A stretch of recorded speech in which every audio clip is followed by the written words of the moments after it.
जय श्री राम मित्रों, आपका स्वागत है आपके YouTube चैनल सनातन भक्ति सागर पर। हम देख रहे हैं सुंदर कांड का छठा पार्ट, क्योंकि इससे पहले 5 वीडियोज आप देख चुके होंगे और अभी तक का वीडियो में हम लोग ने देखा था कि श्री राम जी का दूत हनुमान जी आते हैं लंका में सीता जी का पता करने और अशोक वाटिका में पहुंचते हैं और वो सीता जी से मिलने का प्रयास करना चाह रहे थे कि किस तरह से मिले।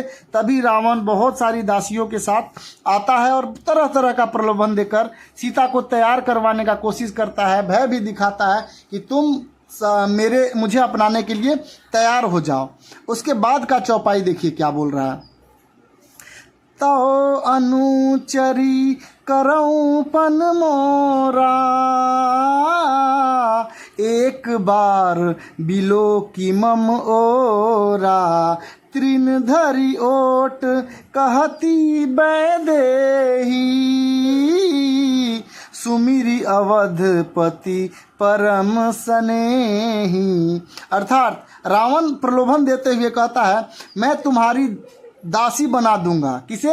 वो बोलता है कि मंदोदरी जैसी रानियों को भी मैं तुम्हारी दासी बना दूंगा, यह मेरा प्रण है, तुम एक बार मेरी ओर देख लो। रावण तरह तरह का प्रलोभन देता है सीता जी को कि तुम मुझे अपना लो और मैं सबको तुम्हारी दासी बना दूंगा। अपने परम स्नेही कौशलधीश श्री रामचंद्र जी को स्मरण करके जानकी जी तिनके की आड़ पर्दा करके कहने लगी। आपने देखा होगा कि जब भी श्री राम जी की पत्नी सीता माता को जब रावण मिलने आता है अशोक वाटिका में, तो एक तिनका लेकर खड़ी हो जाती हैं, जिसके भय से वो उनके तरफ देख भी नहीं पाता है और वो बोलती हैं। उसके बाद मतलब तरह तरह के प्रलोभन जब देता है रावण, उसके बाद भी वो अपने मन में सीता माता सिर्फ श्री राम जी को ही याद करती है, रावण के बारे में बिल्कुल नहीं सोचती है। देखिए उसके बाद क्या है। सुनु 10 मुख खाधोत प्रकाशा, कबहु की नालिनी करई विकासा, असमन समुझु कहती जानकी, खल सुधि नाही रघुवीर बान की। अर्थात इसका अर्थ है, बोलते हैं हे 10 मुख। रावण को 10 मुख बोला जाता है क्योंकि उसके 10 सिर थे। बोलते हैं कि हे 10 मुख सुन, जुगनू के प्रकाश से कभी कमिलनी खिल सकती है क्या? वो बोलते हैं कि जुगनू का प्रकाश अगर मिले तो कमिलनी कभी खिल सकती है। जैसा आप जानते हैं सूर्य का प्रकाश से ही वो पेड़ पौधे या कमल का फूल खिलती है, तो क्या जुगनू के प्रकाश से भी खिल सकती है क्या? जानकी जी फिर कहती है तू अपने लिए ऐसा ही मन में समझ ले रे दुष्ट, तुझे श्री रघुवीर जी का बाण की खबर नहीं है। वो रावण जी को बोलती हैं कि तुम राम जी जैसा कभी नहीं बन पाएगा और जिस तरह से कोई कमिलनी जुगनू के प्रकाश से नहीं खिल सकती है, उसी तरह मैं तुम्हारे ओर कभी आकर्षित नहीं हो सकती हूँ। अरे दोस्त, तुमको पता नहीं है कि राम जी का बाण कितना तीखा होता है, कितना विध्वंसक होता है। उनका बाण जब तुझे लगेगा तब पता चलेगा। ऐसा श्री राम जी का के बारे में बोलकर सीता माता बोलती हैं रावण को।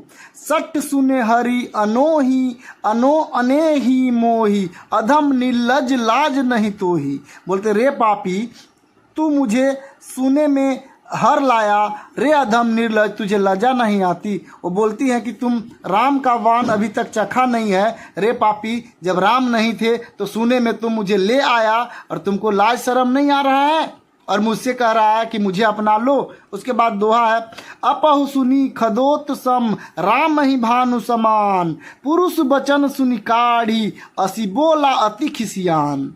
अपने को जुगनू के समान और रामचंद्र जी को सूर्य के समान सुनकर, सीता जी का कठोर वचनों को सुनकर रावण तलवार निकालकर बड़े गुस्से में आकर बोला।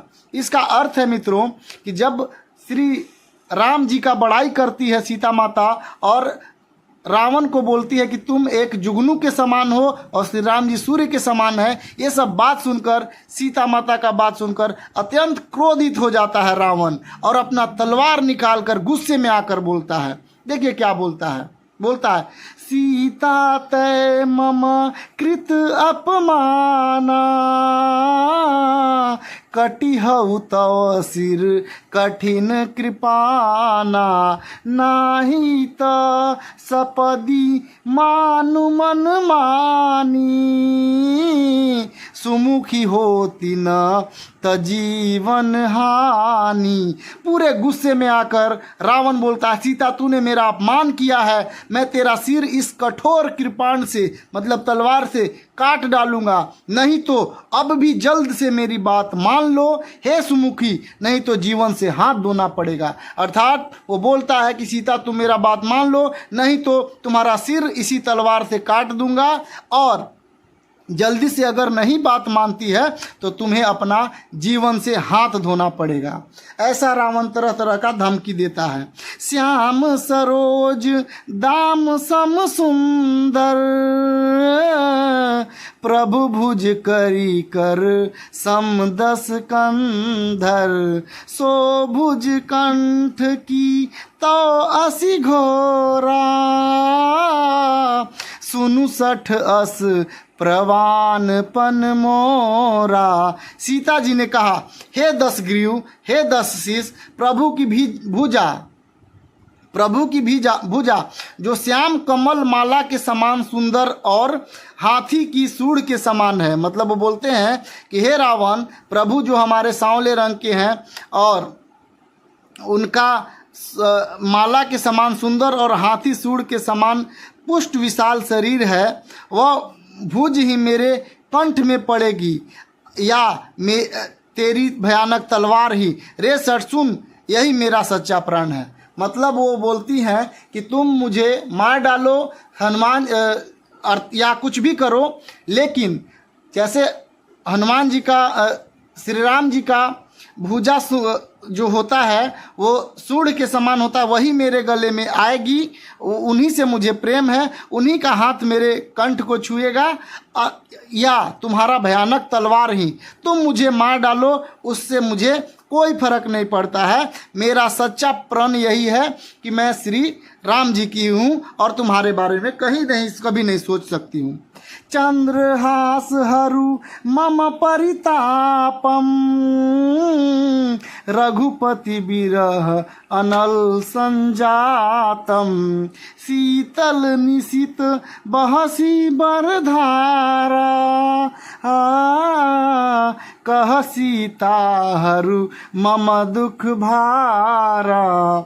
अर्थात सीता जी कहते हैं कि हे चंद्रहास तलवार, रावण के हाथ में जो तलवार था उसका नाम चंद्रहास था। वो बोलती हैं कि हे चंद्रहास तलवार, श्री रघुनाथ जी के विरह की अग्नि से उत्पन्न मेरी बड़ी भारी जलन को तू ही हर ले। अर्थात मैं इतना दुखी हूँ श्री राम जी को लेकर, उनसे वियोग में मैं इतना दुखी हूँ, तुम ही मेरा वो जलन हर लो, अर्थात मुझे मार डालो। हे तलवार तू शीतल तिरु, तू ही मुझे ठंडा कर दो। तीव्र और श्रेष्ठ धारा बहती है, अर्थात तेरी धारा की ठंड तेज ही है जो तू मेरे दुख को बोझ को हर ले। अर्थात वो बोलती हैं कि तुम ही चंद्रहास मेरा सर धड़ से अलग कर दो और मेरा कल्याण करो, क्योंकि मैं अब जीवित नहीं रहना चाहती हूँ, क्योंकि श्री राम जी से विरह मुझे अब बर्दाश्त नहीं हो रहा है। तुम मेरा सिर काट लो, मैं खुशी खुशी मर जाऊँ, मुझे कोई दिक्कत नहीं है।